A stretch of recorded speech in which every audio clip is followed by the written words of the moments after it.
Crocodile closes its jaws, the teeth don't hide. They interlock, slot into grooves, remain visible even when the mouth is sealed shut. That distinctive arrangement, upper teeth outside, lower teeth inside, creating that permanent serrated grin, it looks primitive, like an incomplete design. A mouth that never quite finished evolving into something sleeker, more efficient, more modern. But that's not what's happening. This is one of the most refined predatory tools on Earth. Unchanged for 200 million years, not because evolution forgot about crocodiles, but because it couldn't improve them. They're survivors from the age of dinosaurs, living fossils we call them. But that term misses something crucial. Fossils are dead things, echoes of extinct lineages preserved in stone. Crocodiles are very much alive, and that permanent smile, that unsettling grin that exposes rows of conical teeth even when the mouth is closed, hides something far stranger than simple predatory anatomy. Because when you look deeper, past the obvious adaptations, past the crushing bite force and ambush tactics, you find something that shouldn't exist in a reptile this ancient, a nervous system that rivals mammals in complexity. A sensory apparatus so sophisticated it can detect a single drop of blood in an Olympic swimming pool. And a hunting behavior that suggests something close to planning, to strategy, to something we might reluctantly call thought. This is the story of what lives behind that smile, and why it terrifies the scientists who study it most closely. A crocodile floating at the surface of a river, motionless, eyes and nostrils above the waterline, everything else submerged. It's been in this exact position for hours, maybe days. To most observers, it looks like nothing is happening. But that's the trap. Because while the crocodile appears dormant, its sensory systems are operating at a level most predators can't achieve. It's hunting passively. Start with the eyes. Crocodile eyes have vertical slit pupils, like a cat's, but more extreme. They can constrict to a sliver in bright light. When they dilate, they capture every available photon, letting the animal hunt effectively in near total darkness. Crocodiles have a third eyelid, a transparent membrane called a nictitating membrane. It protects the eye underwater while still allowing vision. Eyes on top of the skull, spaced widely apart, give crocodiles nearly 300-degree vision. They see forward, backward, and to both sides simultaneously. But the eyes are just the beginning. Covering the crocodile's jaw are small, dark spots called integumentary sense organs, or ISOs. They might be the most sophisticated pressure sensors in the animal kingdom, responding to the slightest mechanical disturbance in water. Each ISO detects vibrations at the molecular level. A fish moving meters away creates pressure waves that the crocodile translates into a precise mental map. Distance, direction, size, speed. The crocodile knows all of it without seeing, without hearing, and without moving. It's biological sonar, more accurate than most human technology, a level of processing that evolved before the first mammals even existed. Here's what you need to understand about crocodile intelligence. For most of history, we assumed they were simple, instinct-driven, reptilian brains running basic programs: hunt, eat, bask, reproduce. But that assumption was based on how they look, how they move, the fact that they're cold-blooded, which we associate with sluggishness, with simple nervous systems. We were wrong. Crocodiles exhibit behaviors that suggest cognitive complexity far beyond what we'd expect from a primitive reptile. Tool use, for instance. Researchers have observed mugger crocodiles balancing sticks on their snouts during bird nesting season. The birds see the sticks, recognize them as potential nesting material, and approach. The crocodile waits, motionless. The bird gets close enough to grab the stick. The crocodile strikes. This isn't opportunistic feeding. This is bait. The crocodile is using an object to manipulate the behavior of another species. It's displaying an understanding of cause and effect, of future planning, of delayed gratification. Those are cognitive abilities we typically associate with primates, with dolphins, with crows, not with reptiles that haven't significantly changed in 200 million years. Then there's coordinated hunting. Multiple observations, in different species, in different locations, show crocodiles working together to herd fish. They position themselves in a line across a river, then slowly swim forward, driving the fish into shallow water where they're easier to catch. No one taught them this. No alpha crocodile gives orders, yet they coordinate. They maintain position relative to each other. They adjust their spacing based on the width of the river and the behavior of the fish. It looks like cooperation, like shared intent. Which raises an uncomfortable question. What's happening in a crocodile's brain when it does this? We can't ask. We can't scan their neural activity during these behaviors. The technology doesn't exist for field observations of wild crocodiles. We can only watch and try to interpret. But the behaviors suggest something more than stimulus response. They suggest modeling, prediction, something that looks disturbingly like thinking. And this is where scientists start to get uncomfortable. Because if crocodiles possess cognitive abilities we don't fully understand, if they're capable of planning and coordination and tool use, what else might they be capable of? Let's go deeper into the isos, because the more scientists study them, the stranger they become. In saltwater crocodiles, the isos aren't just on the jaw, they cover almost the entire body. Thousands of them, distributed across the head, body, limbs, and tail. Each one connected to the nervous system, each one feeding data to the brain. It's like the crocodile's entire body is a sensor array. In water, this gives them a kind of omniscient awareness. They can detect disturbances from any direction, at any distance within their effective range. They can sense the difference between a log floating past and a living animal, between prey and predator, between something worth investigating and something to avoid. But here's what scientists still can't fully explain: the resolution. Some experiments suggest crocodile isos can detect chemical signals. Minute concentrations of dissolved compounds in water, blood, urine, the metabolic byproducts that living creatures release constantly. If true, this means the isos aren't just mechanoreceptors, they're also chemoreceptors. They're detecting both physical vibrations and chemical composition simultaneously. That's two completely different types of sensory information being processed by the same organs. It would be like having taste buds that also functioned as ears. And the crocodile's brain somehow integrates all of it: mechanical data, chemical data, visual data, auditory data, into a single coherent representation of its environment, in real time, continuously, without apparent effort. This is neural processing at a scale and sophistication we don't associate with reptiles. But there's another aspect that makes this even more unsettling. The isos are always on. Unlike eyes that can close or ears that can be blocked, the isos are constantly receiving input. Every ripple, every vibration, every molecular disturbance is being detected and processed, which means a crocodile never stops sensing its environment, never fully disengages. Even when it appears to be sleeping, and crocodiles do sleep like all animals, part of its nervous system remains active, monitoring, waiting. It's like living in a state of perpetual awareness.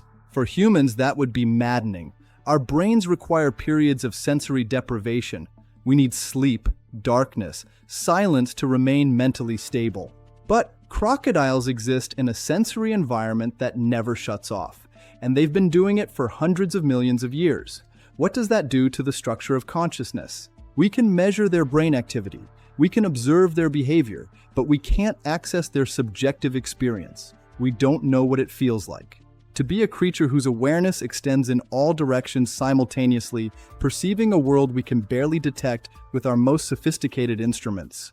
A crocodile's bite is the strongest of any living animal. Saltwater crocodiles can exert bite forces exceeding 3,700 pounds per square inch, enough to crush bone, shear through muscle, puncture steel. But they don't chew, can't chew. Their teeth are designed for gripping, not grinding. Conical, slightly curved, perfect for piercing flesh and holding on. So when a crocodile catches prey too large to swallow whole, it uses a different technique, the death roll. It clamps down, securing its grip. Then it rotates its entire body along its longitudinal axis, spinning like a torpedo, using its own body weight and the water's resistance to generate massive torque. The prey's body can't withstand the rotational force. Tissue tears, limbs separate, chunks of meat rip free. It's brutally effective, and it requires a level of spatial awareness and motor control that's extraordinary. Because the crocodile isn't just spinning randomly, it's calibrating, adjusting the speed and direction of rotation based on the size and resistance of the prey. Smaller prey requires fewer rotations, larger prey requires more, and the crocodile modulates the force accordingly. It's biomechanical problem solving happening in real time. But here's what scientists have recently discovered. The death roll isn't always aggressive. Mother crocodiles use a gentler version to help their hatchlings emerge from the eggs. When it's time for the eggs to hatch, the mother carefully takes them in her mouth, the same mouth that can crush a wildebeest's skull, and applies precise, delicate pressure while performing subtle rolling motions. She's breaking the eggs without harming the babies inside. It's the same mechanical technique used to dismember large prey, but modified. Controlled.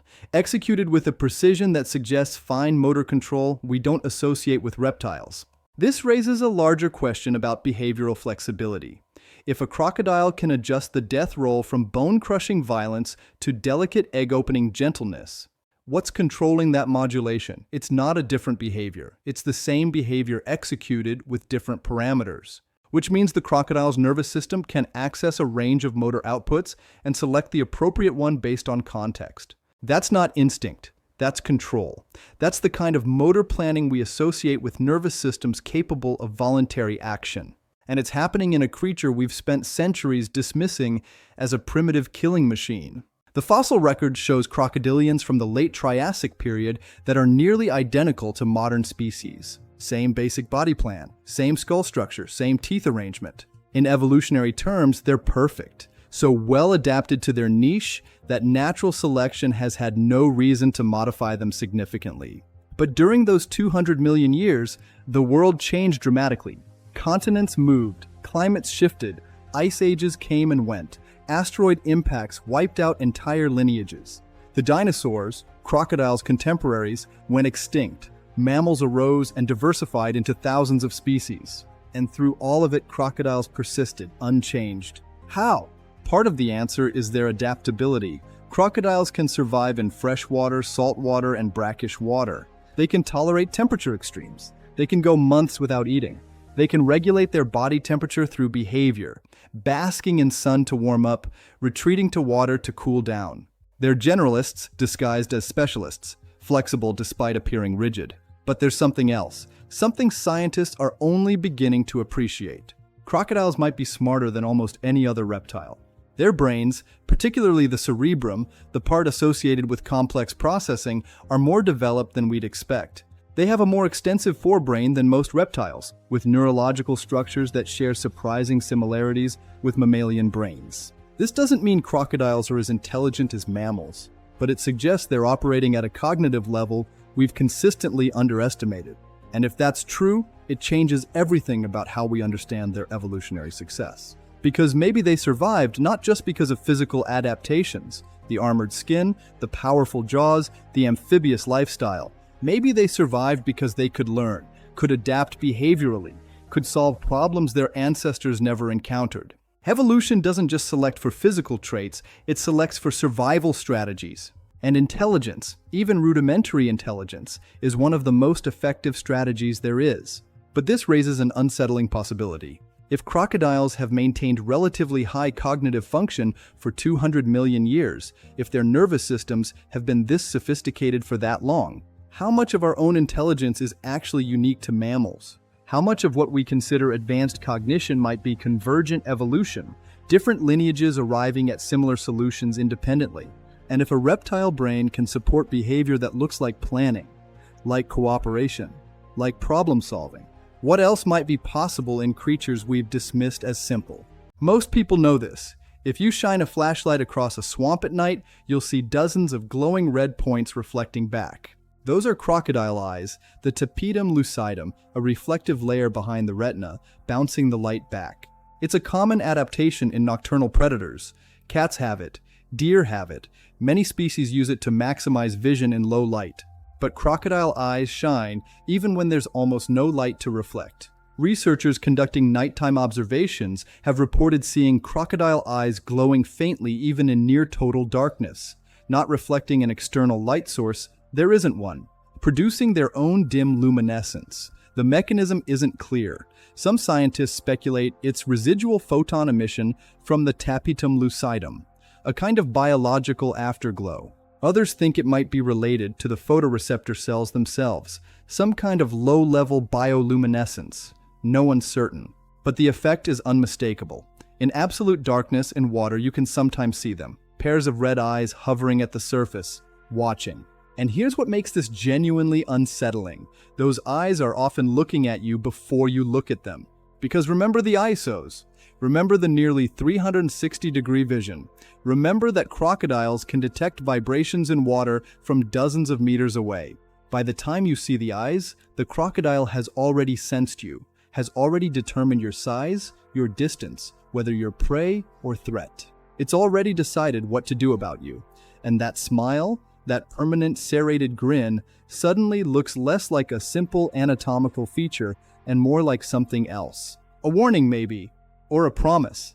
We've studied them, categorized them, built taxonomies that organize the natural world into neat hierarchies. We know what makes an apex predator, we know how food chains work, but crocodiles don't fit cleanly into our models. They're older than almost anything else alive, more refined, survivors of extinctions that wiped out species we consider successful. And they're still here, still hunting, still perfecting strategies they've used since before our ancestors were even recognizable as mammals.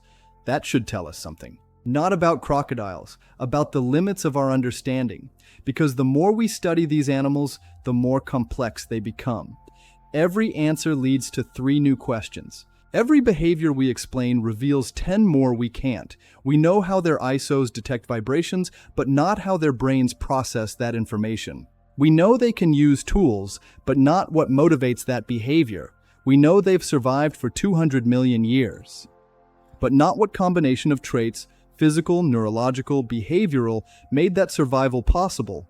We're still guessing. And somewhere right now, a crocodile is floating motionless in dark water, watching, sensing, processing information through neural pathways we don't fully understand.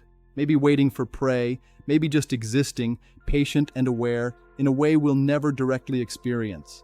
That smile hasn't changed in 200 million years. But we're only now beginning to understand what it hides. And that should terrify us just a little bit. Not because crocodiles are dangerous, we've always known that, but because they're far less simple than we assumed.